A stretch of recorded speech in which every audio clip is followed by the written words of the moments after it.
ሰላም ጤና ይስጥልን ውድ አድማጭ ተመልካቾቻችን የአርብ ማለዳ ዜናዎቻችን አሁን ይጀምራሉ። በቅድሚያም አበይት ነጥቦችን ላስታውሳችሁ። ጀነራል አለምሸት ደግፌ ህወሓት አዲስ የጦርነት ዝግጅት ላይ ነው ሲሉ ገለጹ። ለቀጠናዊ ችግር ፈጣን ምላሽ የሚሰጥ ጠንካራ ተቋም መገንባቱን ጀነራል ይመር ተናገሩ። በምስራቅ እዝ ወታደራዊ ኦፕሬሽን 230 የታጠቁ ኃይሎች አባላት ላይ እርምጃ እንደተወሰደባቸው ተገለጸ።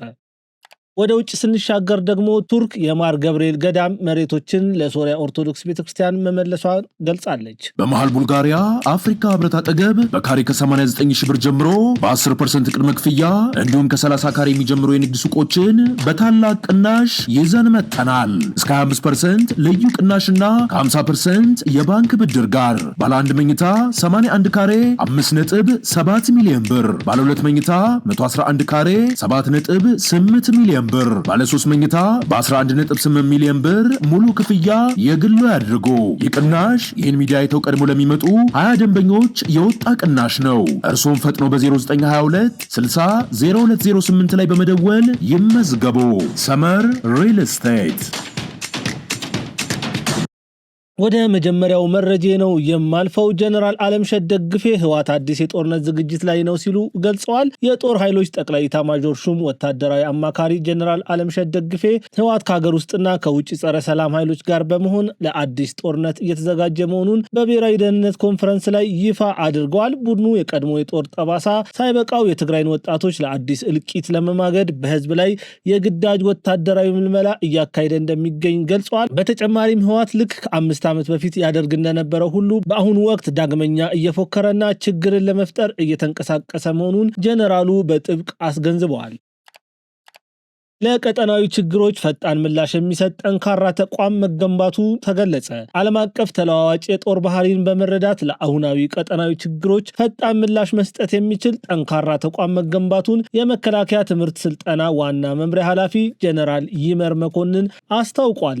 ጀነራል ይመር ይህንን ያሉት የኢትዮጵያ ብሔራዊ መከላከያ ኮሌጅ በትናንትናው ዕለት ባካሄደው ዓመታዊ የብሔራዊ ደህንነት ኮንፈረንስ ላይ ነው። በወቅቱም ከምንጊዜም በላይ እየተወሳሰበ የመጣውንና በርካታ ተገማች ችግሮች እያስከተለ ያለውን ዓለም አቀፋዊ የደህንነት ሁኔታ ለመቋቋም የሀገራችን ብሔራዊ ጥቅምን የሚያስጠብቁ ጠንካራ ተቋማትና ሀገራት መገንባት እንደሚያስፈልግ አጽንኦት ሰጥተው ተናግረዋል። አያይዞም የአንድን ሀገር ደህንነት በተሟላ መንገድ ማረጋገጥ የሚቻለው ቀጠናዊና ዓለም አቀፋዊ ስጋቶችን ያገናዘበ የመፍትሄ አቅጣጫ ማፍለቅ ሲቻል በመሆኑ ብሔራዊ መከላከያ ኮሌጅ በየወቅቱ የሚያዘጋጃቸው ውይይቶች ላይ ለበላይ አካል ውሳኔ ሰጭነት ምቹ መሆናቸውን ገልጸዋል። በአሁኑ ወቅት እያንዣበበ ያለው የጦርነት ደመና ለመግፈፍና ብሔራዊ ጥቅምን ለማስጠበቅ ውስጣዊ ችግሮችን መቅረፍና በውጭ ተጋላጭነቶች ላይ ማተኮር እንደሚገባ የገለጹት ጀነራል ይመር ይህንን ለማስፈጸም መከላከያ ሰራዊቱ ሁሉን አቀፍ ዝግጅት ማድረጉንም አስታውቋል። በሌላ በኩል የመከላከያ ዋር ኮሌጅ አዛዥ ብርጋዴር ጀነራል ጥላሁን ደምሴ በበኩላቸው እያንዣበበ ያለው የቀጠናዊ ስጋት በዘላቂነት ለመፍታት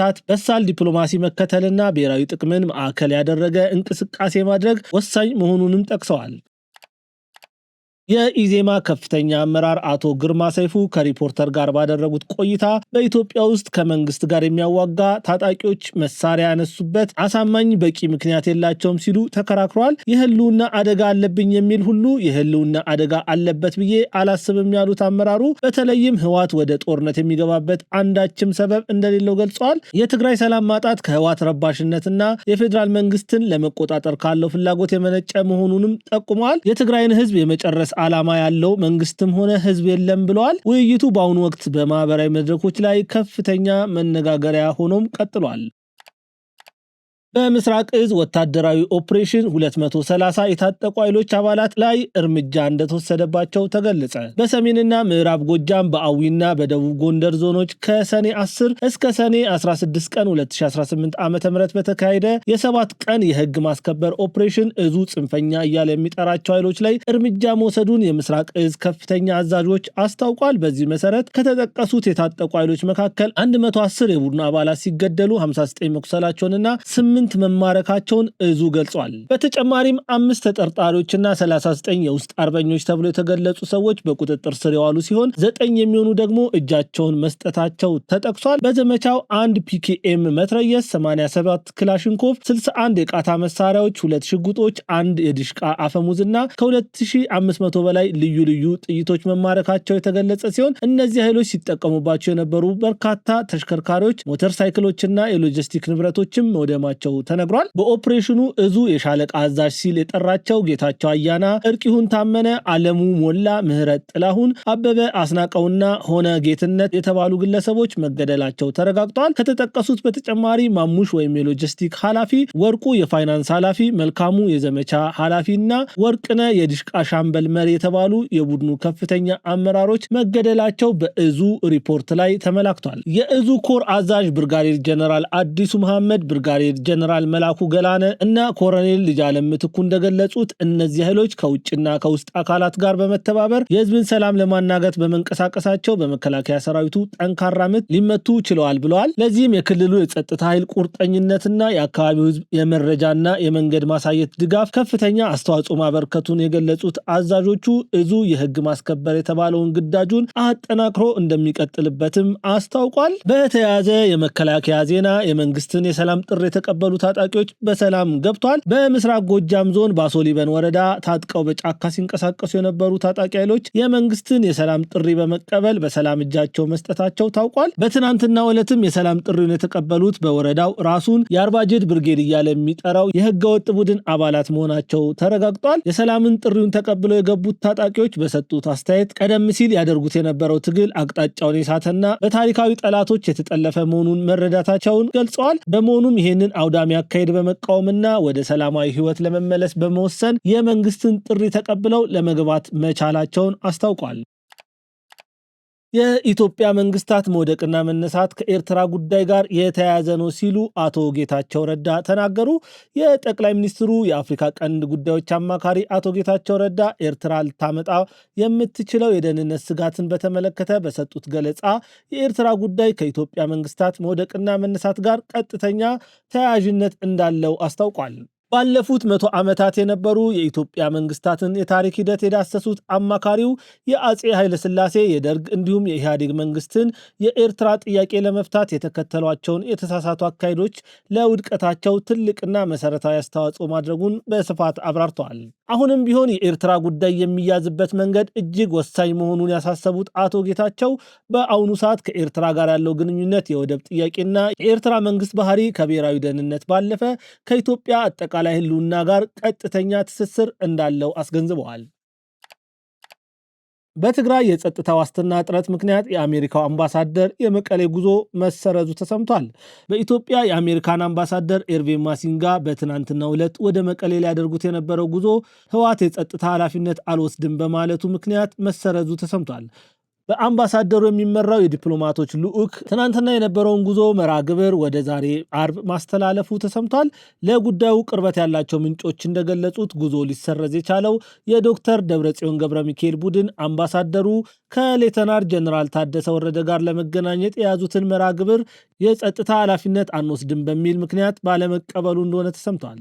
የአይነቱ እገዳ የተደረገበት ዋነኛ ምክንያት አምባሳደሩ ከጀነራል ታደሰ ጋር ከተገናኙ ፕሬዝዳንት ተብሎ ከሚጠራው አካል ጋር በተያያዘ የቅቡልነት ጥያቄ እንዳይነሳ ለማድረግ ታስቦ የተደረገ የፖለቲካ አካሄድ እንደሆነ ምንጮቻችን አክለውም ገልጸዋል። የሀገራዊ ምክክር ኮሚሽኑ ለጉባኤ የለያቸው 8 ዋና ዋና አጀንዳዎች ይፋ ተደርገዋል። የኢትዮጵያ ሀገራዊ ምክክር ኮሚሽን ከፊታችን ሐምሌ 8 ቀን 2018 ዓ.ም ጀምሮ ለ3 ሳምንታት በሚያካሂደው ሀገር አቀፍ ጉባኤ ላይ ከ4000 በላይ ተሳታፊዎች የሚመክሩባቸውን 8 አበይት አጀንዳዎች ከትናንትና በስቲያ ምሽት ይፋ ማድረጋቸው ይታወሳል። የኮሚሽኑ ዋና ኮሚሽነር ፕሮፌሰር መስፍን አርያ በሀገር ደረጃ ምክክር የሚደረገባቸውና የማይደረገባቸው ጉዳዮች ተለይተዋል ማለታቸው ይታወሳል። እንግዲህ ኮሚሽነሩ በገለጹት መሰረት 8 ዋና ዋና አጀንዳዎች ለሀገራዊ ምክክሩ ተመርጧል። የመጀመሪያው የሀገር ግንባታ ጉዳይ ሲሆን ታሪክና ማንነት፣ የጋራ ሀገራዊ ማንነትና እሴቶች፣ የቋንቋ ባህልና የቅርስ ጥበቃ ጉዳዮች የተካተቱበት ነው። ሁለተኛው የመንግስት አደረጃጀትና ቅርጽን ይመለከታል። የፖለቲካ ስርዓትንና ውክልና፣ የፌዴራልና የክልል መንግስት ስልጣናት፣ የአስተዳደር ወሰኖች፣ የምርጫ ስርዓትና በህገ መንግስቱ አንቀጽ 39 ህዝባር 1 ላይ ያተኮረ ውይይቶች ይደረጋሉ ተብሏል። ሌላኛው የአዲስ አበባ ከኦሮሚያ ክልል ጋር ያለው ግንኙነት፣ የበጀት ድርሻ፣ የወሰንና የቦታዎች ስያሜ እንዲሁም የድሬዳዋ ከተማ የወደፊት አስተዳደራዊ ሁኔታና ከሚያዋስኗት ክልሎች ጋር የሚኖራትን ውክልና በተመለከተ ውይይት ይደረጋል ተብሏል። ሌላ የሃይማኖቶች ጉዳይ ይነሳል። የተቋማት ግንባታ፣ የህግ የበላይነትና ሰብአዊነት በአምስተኛ ደረጃ የተያዘ ነው። ማህበራዊና ኢኮኖሚያዊ ጉዳዮች የሚነሱት በስድስተኛ አጀንዳነት ተደርጎ ተይዟል። ሰባተኛ ተደርጎ የተያዘው አጀንዳ የሙስናና የመልካም አስተዳደር ጉዳዮችን የሚመለከት ሲሆን ስምንተኛ የሰላም ግንባታ ጉዳዮች እንደሆኑ ተገልጿል ማለት ነው። እንግዲህ ለሰዓቱ የነበሩን ሀገራዊ መረጃዎች እነዚህን ይመስላሉ። አሁን ደግሞ ወደ ውጭ መረጃ የማልፍ ይሆናል። ፑንትላንድ የሶማሊያ ፌዴራል መንግስት የጎሳ ግጭት ለመቀስቀስ አሲሯል ስትል ከሰሰች። በከፊል ራስ ገዝ የሆነችው የፑንትላንድ አስተዳደር የሶማሊያ ፌዴራል መንግስት ወደ ግዛቷ በህገወጥ መንገድ መሳሪያዎችን ለማስገባትና የጎሳ ግጭት ለመቀስቀስ አቅዷል ስትል መክሰሷን ጋርዌ ኦንላይን ዘግቧል። ይህንን ተከትሎም ከፌዴራል መንግስቱ ጋር ግንኙነት ያላቸው የጸጥታ አባላትና ባለስልጣናት ወደ ፑንትላንድ እንዳይገቡ ወይም በግዛቲቱ ውስጥ እንዳይንቀሳቀሱ እገዳ ተጥሏል። የክልሉ የጸጥታ ሚኒስቴር ያወጣው መግለጫ ዋቢ በማድረግ የዜና ምንጩ እንደገለጸው የፌዴራል መንግስቱና 4 የውጭ ሀገራት የተሳተፉበት ከፍተኛ የተቀናጀ እቅድ መኖሩን የፑንትላንድ ባለስልጣናት ይፋ አድርጓል። ይህ እቅድ ፖለቲከኞችንና የቀድሞ ባለስልጣናቶችን ጨምሮ በውስጥ ያሉ ወኪሎችን በማስታጠቅ በጎሳ ላይ የተመሰረተ ሁከት ለመቀስቀስና ቀጠናውን ለማናጋት ያለመ ነው ሲሉ የክልሉ ባለስልጣናት ከሰዋል። ይህ አውዳሚ ዘመቻ በፕሬዝዳንት ሰኢድ አብዱላሂ ዴኒ የሚመራውን ክልላዊ አስተዳደር ለመናድ የታለመ እንደሆነም መግለጫው አመላክቷል። በተጨማሪም ከሞቃዲሾ የፌዴራል መንግስቱ መቀመጫ ጋር በስልጣን ክፍፍል፣ በህገ መንግስታዊ ዝግጅቶችና በሀብት አስተዳደር ዙሪያ በሚደረገው ቀጣይ ውዝግቦች ላይ የፑንትላንድ የፖለቲካ አቋምን ለማዳከም ታልሞ የተሰናዳ መሆኑንም የፑንትላንድ አስተዳደር እንደሚያምን አስታውቋል። ወደ መጨረሻው መረጃችን ስናልፍ ቱርክን እናገኛለን። ቱርክ የማር ገብርኤል ገዳም መሬቶችን ለሶሪያ ኦርቶዶክስ ቤተክርስቲያን መመለሷ ተገልጿል። የቱርክ መንግስት የ1800 ዓመት ዕድሜ ባለቤት የሆነውን የገዳሙን መሬቶች የመለሰው የቱርክ ሪፐብሊክ ፕሬዚዳንት ረሲብ ኤርዶሃን በአንካራ በሚገኘው ቤተ መንግስት ብፁዕ ወቅዱስ ማር አግናጢዮስን ኤፍሬም ዳግማዊ የሶሪያ ኦርቶዶክስ ቤተክርስቲያን ፓትርያርክ ተቀብለው ማነጋገራቸውን ተከትሎ ነው። በጉብኝቱም ስለ ሶሪያ ኦርቶዶክስ ቤተክርስቲያንና በቱርኪ እንዲሁም በአካባቢ ስለሚገኙ ምዕመናኖቿ ሁኔታ ዙሪያ ውይይት ተደርጓል።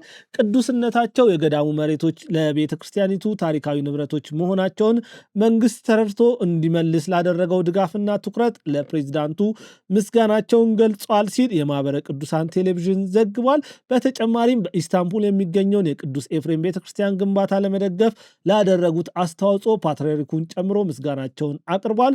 በተካሄደው ውይይት ላይ በቱርኪ በሚገኙ የቤተክርስቲያኒቱ ተቋማትና ምዕመናን ጉዳዮች ዙሪያ ቀጣይነት ያለው ግንኙነትና ትብብር ማድረግም አስፈላጊ መሆኑ ተገልጿል።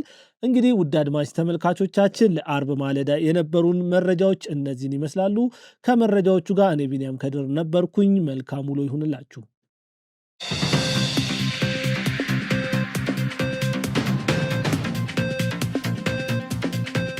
በመሃል ቡልጋሪያ አፍሪካ ህብረት አጠገብ በካሬ ከ89 ሺህ ብር ጀምሮ በ10% ቅድመ ክፍያ እንዲሁም ከ30 ካሬ የሚጀምሩ የንግድ ሱቆችን በታላቅ ቅናሽ ይዘን መጥተናል። እስከ 25% ልዩ ቅናሽና ከ50% የባንክ ብድር ጋር ባለ 1 መኝታ 81 ካሬ 5.7 ሚሊዮን ብር፣ ባለ 2 መኝታ 111 ካሬ 7.8 ሚሊዮን ብር፣ ባለ 3 መኝታ በ11.8 ሚሊዮን ብር ሙሉ ክፍያ የግሉ ያድርጉ።